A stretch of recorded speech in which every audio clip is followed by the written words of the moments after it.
Começa agora o Esporte Hoje. Nessa segunda-feira a gente traz as últimas informações sobre a seleção brasileira que estreia hoje na Copa América, o Fla-Flu do fim de semana, mais uma capixaba nos Jogos Olímpicos de Paris, boxe e muito mais. Tudo isso você acompanha com a gente a partir de agora.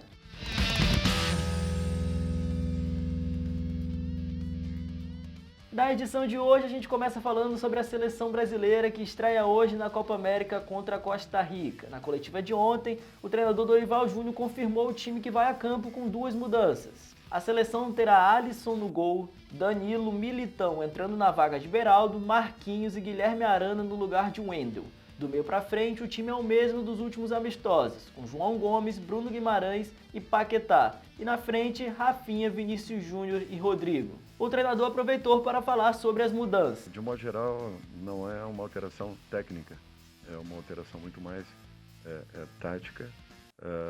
Eu acredito que para as exigências de uma partida como a de amanhã, tanto Arana quanto Marquinhos vão se encaixar perfeitamente. Eu espero naturalmente que eles tenham aí uma boa atuação, pontuando também que o Wendel e Beraldo vinham fazendo excelentes jogos.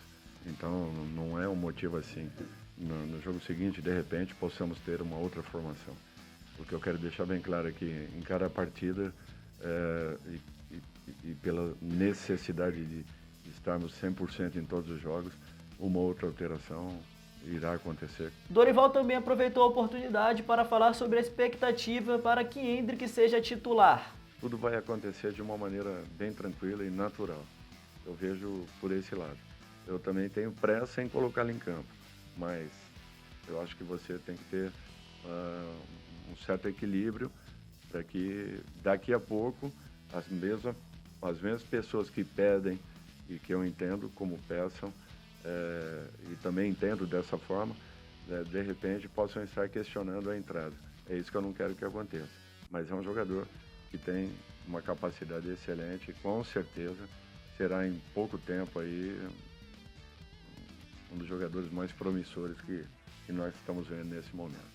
Lembrando que o Jogo do Brasil começa às 10 horas da noite no horário de Brasília. Agora vamos falar de Brasileirão porque tivemos Fla-Flu neste fim de semana. O rubro-negro venceu e afundou ainda mais o tricolor na lanterna e lidera o campeonato. Jogando no Maracanã, os times entraram em campo em momentos distintos. O Flamengo buscando a vitória para reassumir a ponta de cima da tabela e o Fluminense buscando a vitória para deixar a ponta de baixo da tabela. O Flamengo foi superior o jogo inteiro e colecionou oportunidades perdidas.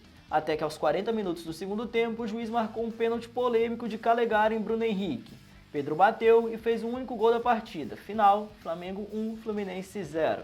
Com o resultado, o rubro-negro chegou aos 24 pontos e voltou a liderar o Brasileirão. Já o Fluminense segue amargando a lanterna com apenas 6 pontos e agora sem um treinador, Fernando Diniz, que foi demitido no início da tarde desta segunda-feira. O clube ainda não informou quem deve ser o próximo treinador. Já o Vasco, depois de 4 derrotas seguidas, goleou o São Paulo e deixou a zona da degola. O São Paulo saiu na frente logo aos 10 minutos da primeira etapa com o atacante André Silva. O Cruz Maltino chegou ao empate aos 32 com gol contra de Alan Franco e virou aos 47 minutos da primeira etapa com Guilherme Estrela. Leandrinho aos 34 e David aos 47 do segundo tempo fecharam o placar. Final, 4 para o Vasco, 1 para o São Paulo.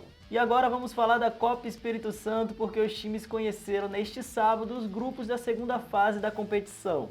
A segunda fase será disputada em 2 grupos com 4 times em cada. As equipes do grupo A enfrentam as equipes do grupo B em turno e retorno. O grupo A tem Porto Vitória, Rio Branco, Real Noroeste e Vila Velhense. Já o grupo B tem Desportiva, Vitória, Capixaba e Linhares.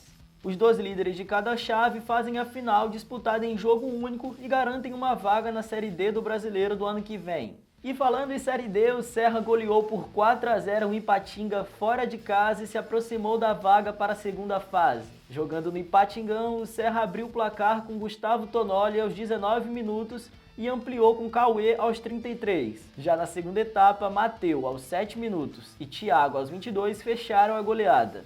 Com o resultado, o Serra chegou aos 14 pontos e se manteve no G4, 4 pontos à frente do outro capixaba do grupo, o Real Noroeste, que joga nesta terça-feira contra o Democrata de Sete Lagoas, em Barra de São Francisco. E agora vamos falar das Olimpíadas, porque mais uma capixaba garantiu vaga em Paris 2024. Micaela Oliveira, natural da Serra, foi convocada para fazer parte da equipe mista da Seleção Brasileira de Taekwondo, que disputará o Showcase Team.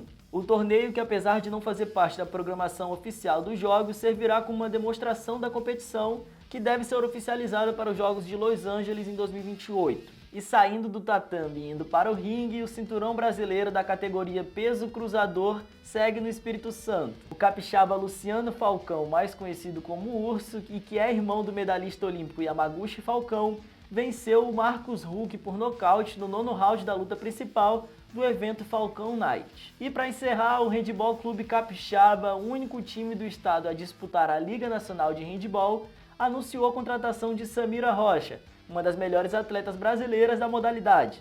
Samira fez parte de uma das maiores gerações da história do handebol brasileiro. Ela foi campeã mundial com a seleção brasileira em 2013, além de ter participado das Olimpíadas de Londres em 2012 e Rio de Janeiro em 2016. O último clube dela havia sido o Craiova, da Romênia. É isso, pessoal, o esporte hoje vai ficando por aqui, mas seguimos juntos com todas as informações esportivas em eshoje.com.br e nas redes sociais com @eshoje. Até segunda que vem.